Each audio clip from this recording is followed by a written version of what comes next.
Hey, folks, greetings from the Offensive Security Group here at Secure IT 360, coming at you with a new episode of the Cyber Threat Perspective. You've got myself, Brad, and Mr. Spencer here as well. And today we are going to talk about Active Directory certificates. I'll give you $2 on who came up with this topic if you can figure it out. You're only going to need one guess. And more importantly, though, how these certificates become active threats in your environment. That's what we want to talk about today, because I think certificate services has been kind of a hot topic maybe in the last couple of years, right? Because it's kind of like the new hotness in attacking Active Directory because it's a shortcut, so to speak. Yep. But I also think that it is kind of a silent killer, and we'll kind of explain how we come to that conclusion. But do you want to kind of step through the intro, give us a little background on what your thought process was? Yeah, so ADCS, Active Directory Certificate Services, misconfigurations is something we see commonly on internal pen tests.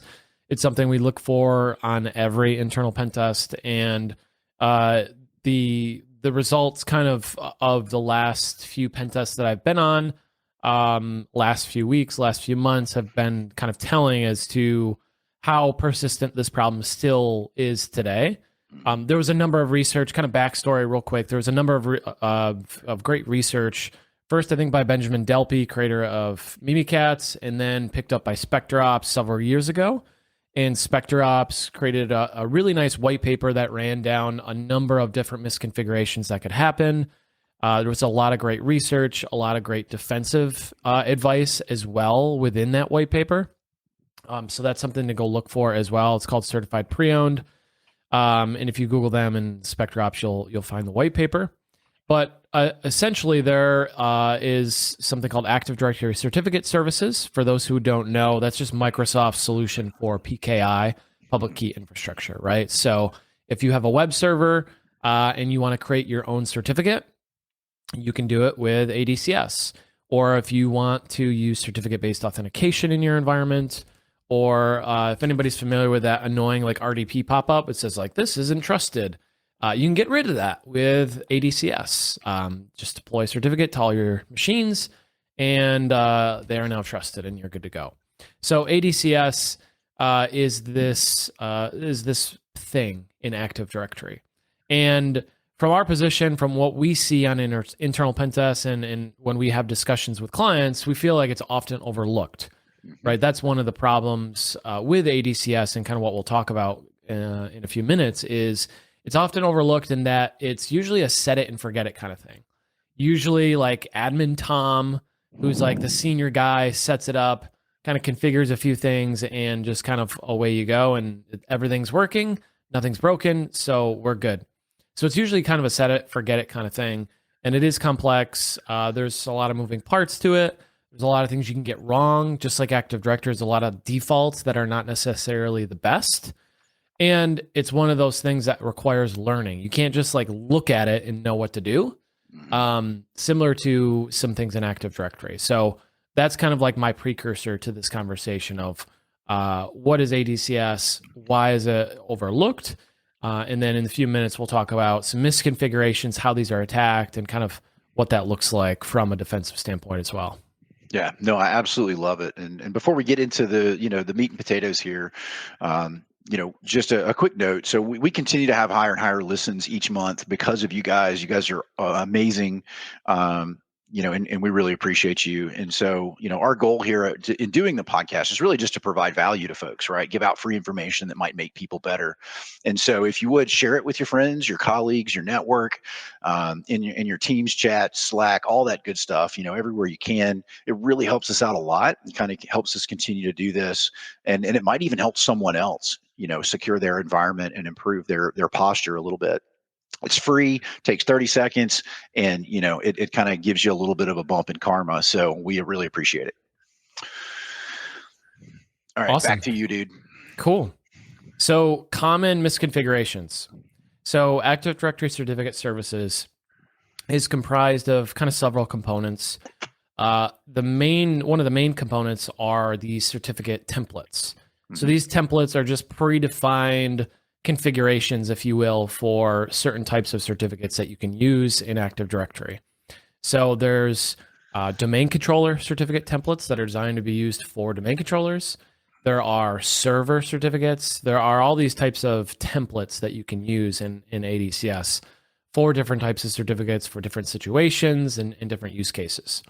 Well, these templates, just like Active Directory, just like permissions and like anything else in Active Directory, has radio buttons and checkboxes and settings and configurations that can be misconfigured, right? You can accidentally check a box. Like, for example, the first one we're going to talk about is ESC1. If you accidentally check this box, it's vulnerable. And there's a lot of misconfigurations that can happen out of the box as well with just who has the ability to enroll in those templates. So one of the misconfigurations is the template misconfigurations. So let me ask a couple of questions about that, because I think I can hear listeners going, well, wait a minute, right? So question number one is, these templates are created by default, most of them, right, in Active Directory. So like, first of all, what would be a condition where we would ever want to modify a template? Let's go down that road, and then kind of understand maybe also, like, are there default configurations insecure? Let's talk about how we get from, like, I just installed AD to Spencer owned my domain by noon. Right? Yeah. So that's a good question. And as far as the default insecure, there used to be Microsoft patched it last year. I think it was November of last year. Microsoft patched an issue where you could essentially elevate your privileges using a vulnerable certificate template. And it was abusing something called application policies, which we won't get into the weeds on any of this, but it abused application policies and version 1 templates. So if you have any version 1 templates prior to November or October and November of last year, it was vulnerable to what's referred to as ESC 15. Which would allow you to kind of abuse that certificate template to elevate your privileges. So there are some default misconfigurations like that. There are some default over permissive rights. So for example, when you create a new certificate template, there are maybe enrollment rights that are not intended. Like maybe you don't want everyone to be able to enroll in a web server certificate template, for example.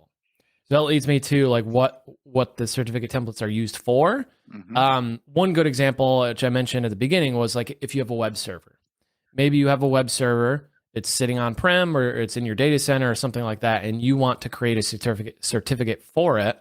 You can do that with ADCS. You just have to configure the certificate template in such a way that you'd be able to issue templates for that web server.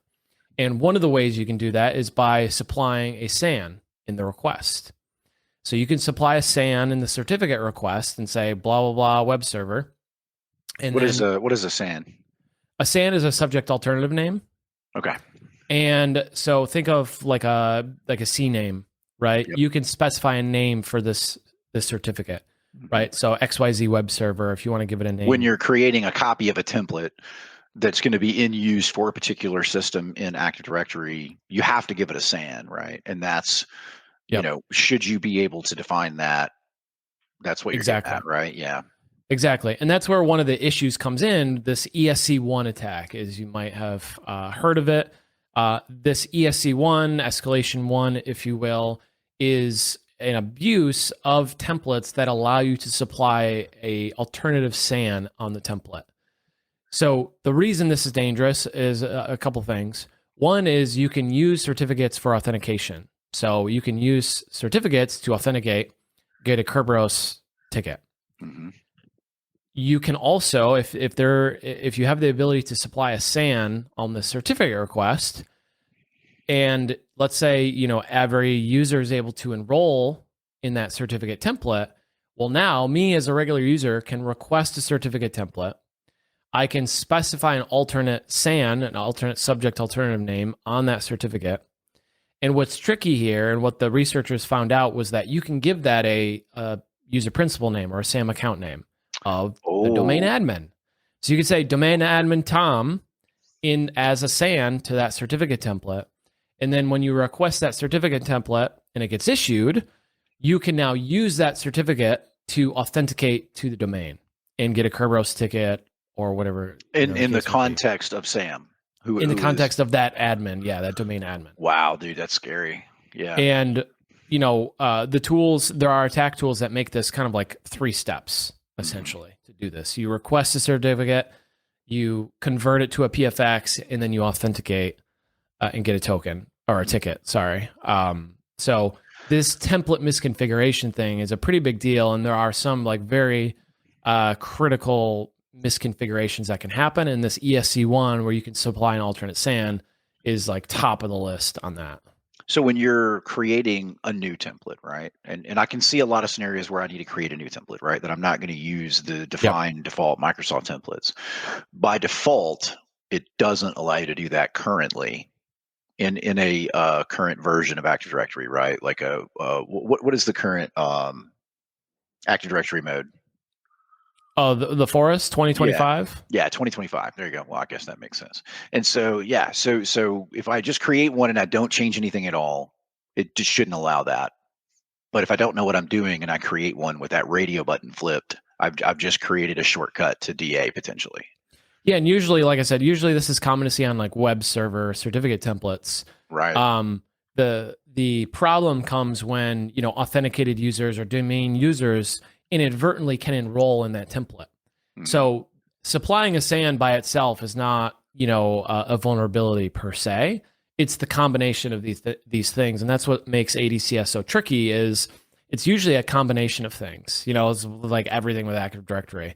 Yeah. It's never just one thing. It's like a combination of things. It's the fact that it's the domain controller's OU and you have insecure permissions on it, for example. Or in the case of ADCS, it's the fact that you can enroll in that certificate template, which means you can, as a regular user, you can request that certificate.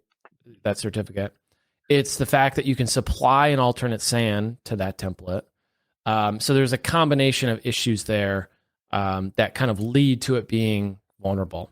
Yeah. No, that tracks. That absolutely makes sense. From a defensive standpoint, which we'll talk about in a minute, there are mitigations for all of these kind of misconfigurations. So we'll go through the misconfigs and then we'll talk about like defensive mitigations as a whole, because all of these defensive mitigations can apply to any one of these, common misconfigurations that we're going to talk about.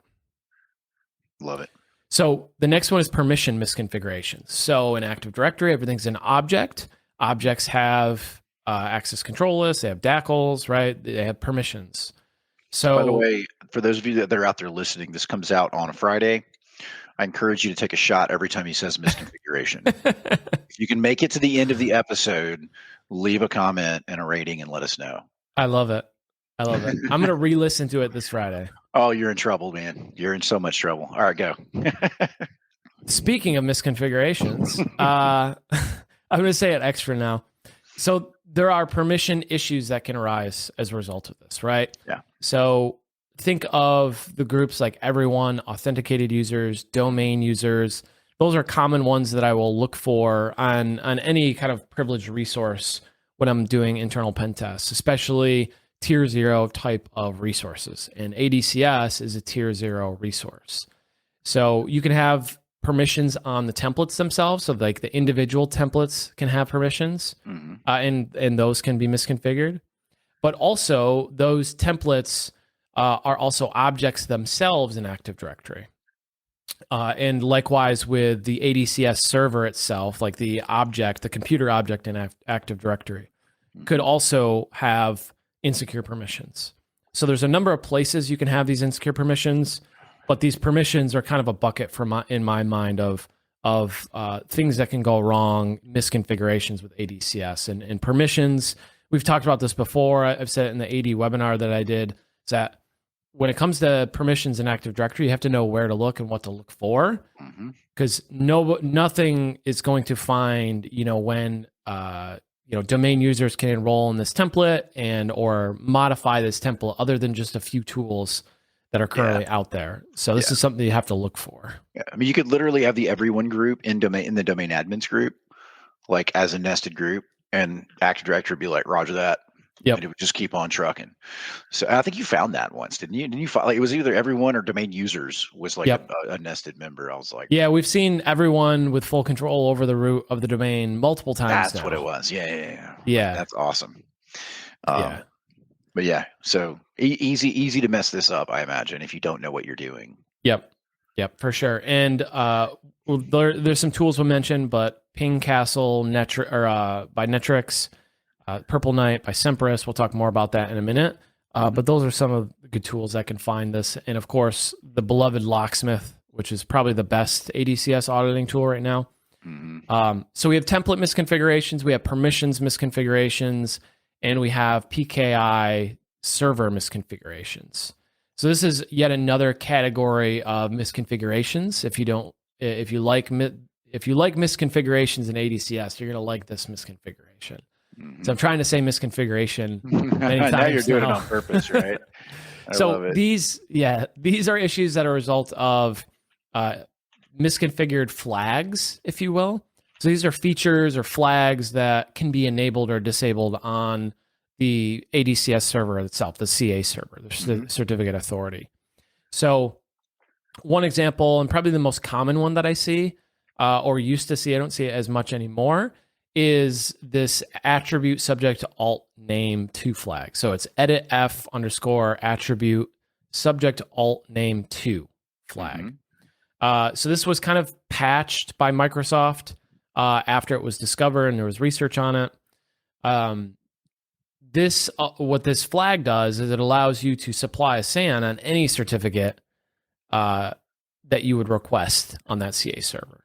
So imagine, all of your certificate templates are fine, they're great, they're configured properly, but you have this flag set. Well, now I can just request a certificate and supply a SAN regardless of the settings on that template. So that was pretty bad. Like I said, Microsoft patched it, but there are still some avenues of attack there, potentially, depending on other configurations on the CA server.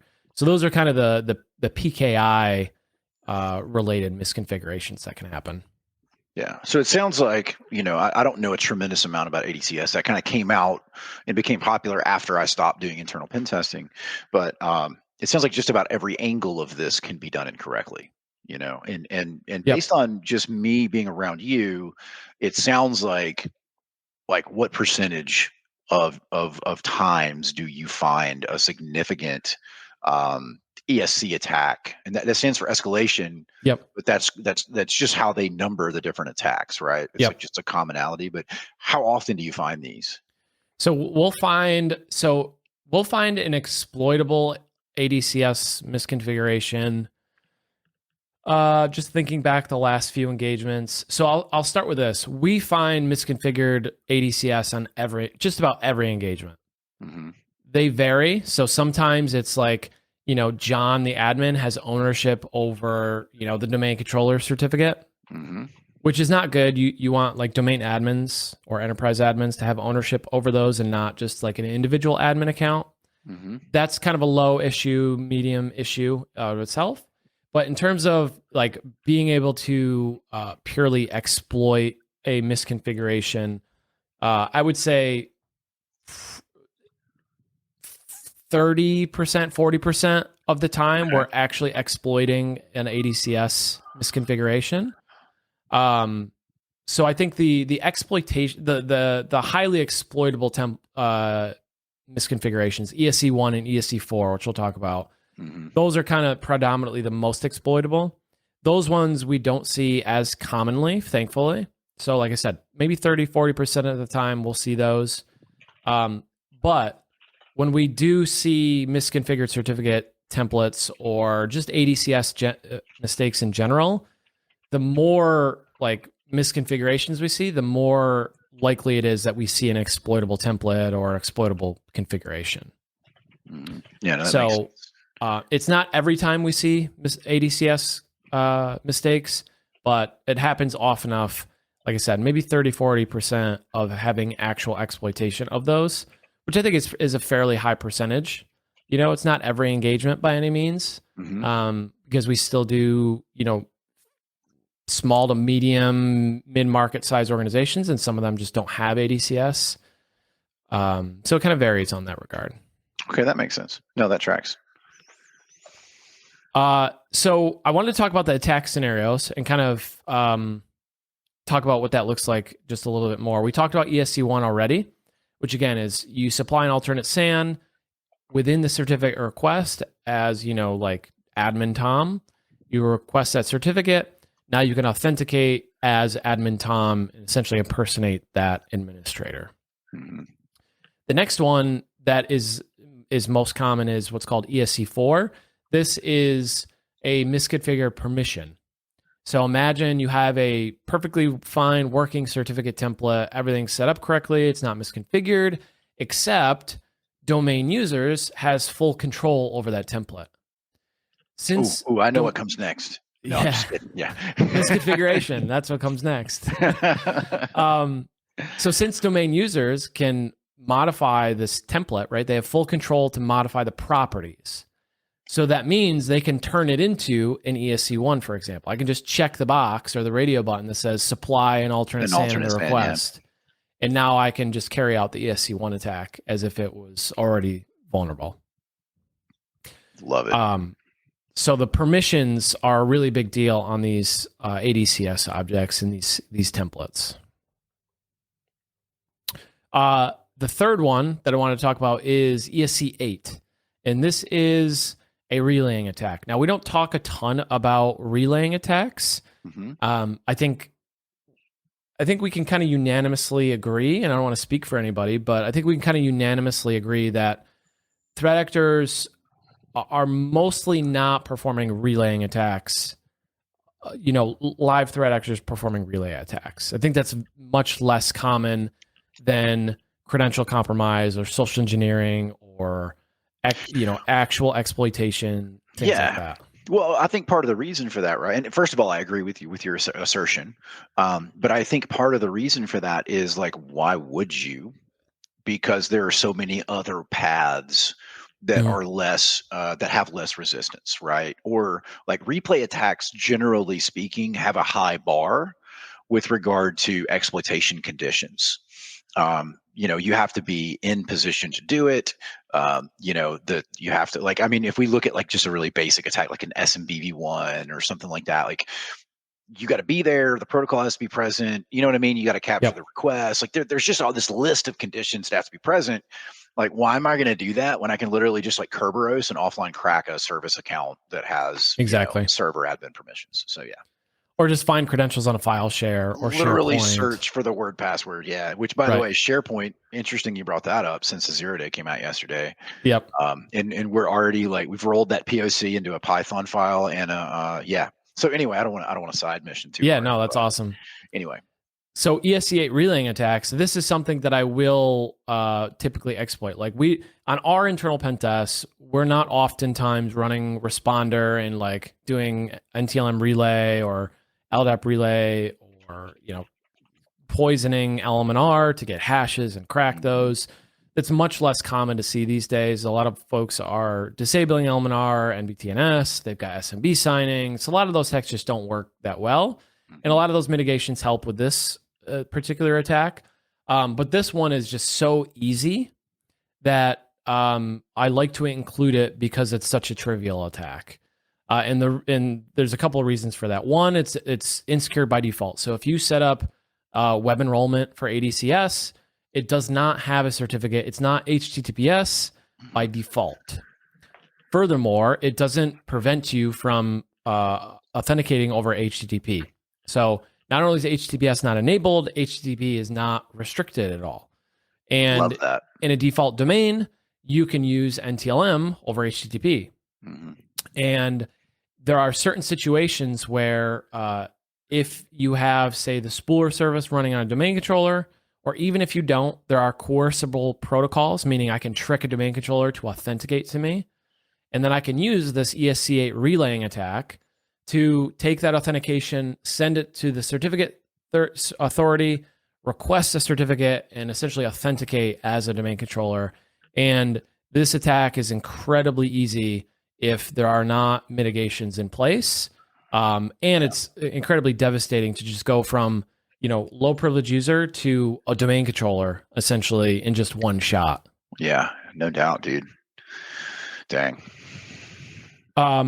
So I like to include ESCA as a matter of just kind of an example of the different types of ADCS attacks. Mhm. So there's a And I number of noticed you skipped over a lot, and I would encourage the listeners to yeah. go read through those, yourself. I think they're relatively easy to understand, as you read through them. Once you get the base knowledge of how certificate services works, these attacks are relatively straightforward.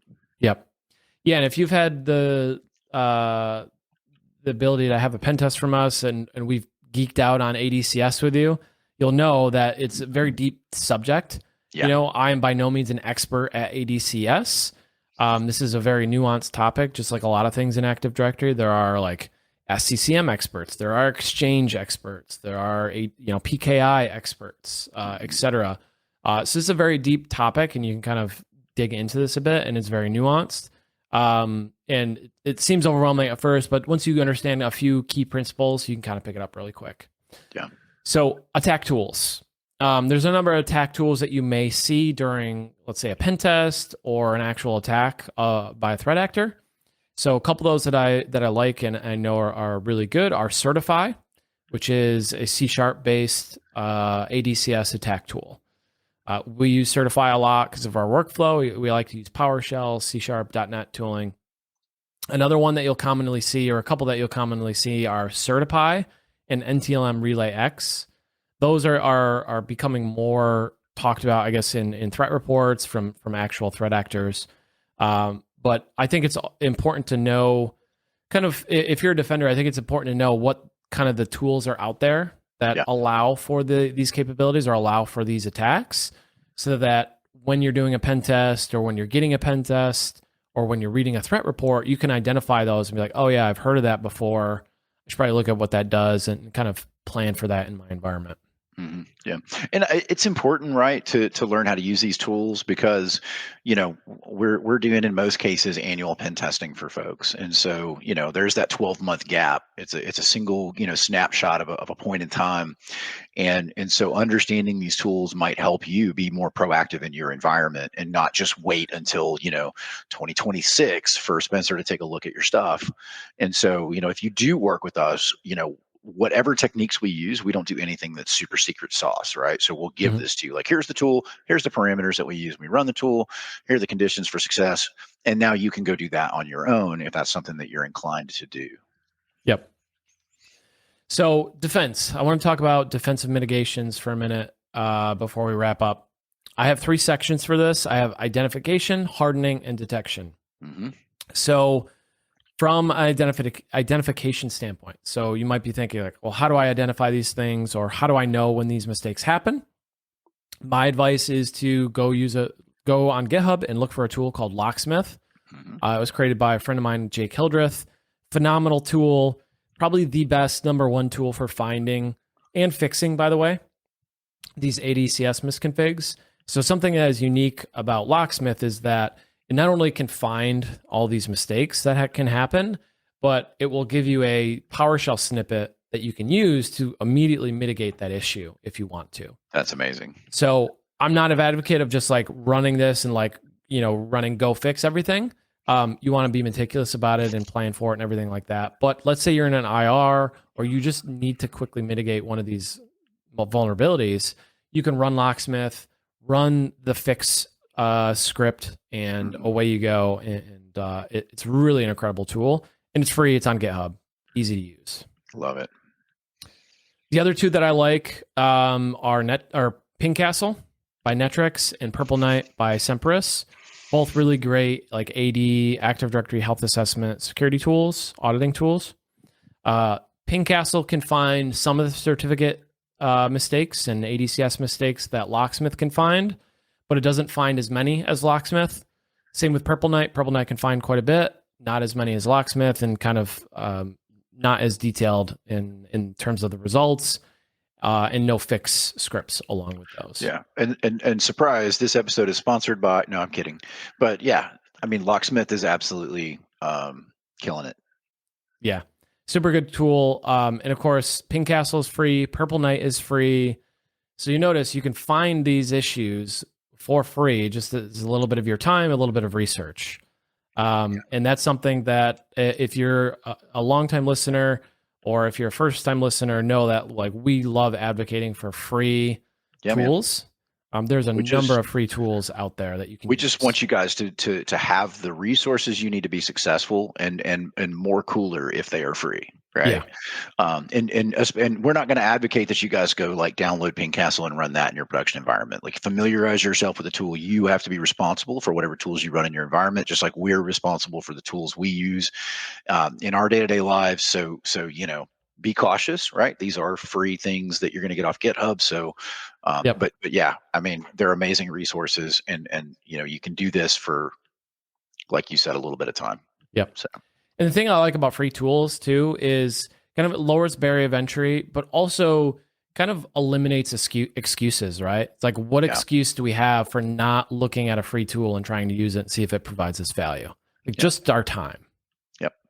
Absolutely. So hardening, real quick, hardening and detection.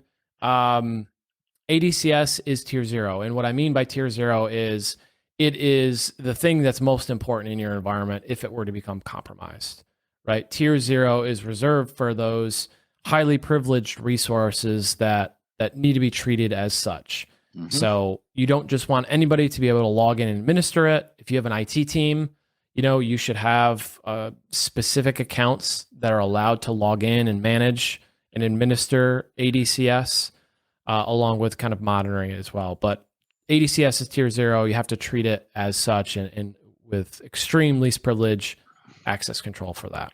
Yeah. And just to state the obvious, like we understand that Active Directory in general should be treated as a tier 0 asset.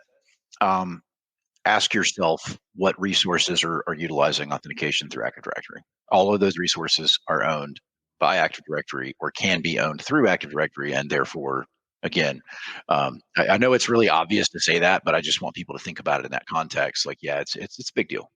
Yep. And I had a conversation today with a university.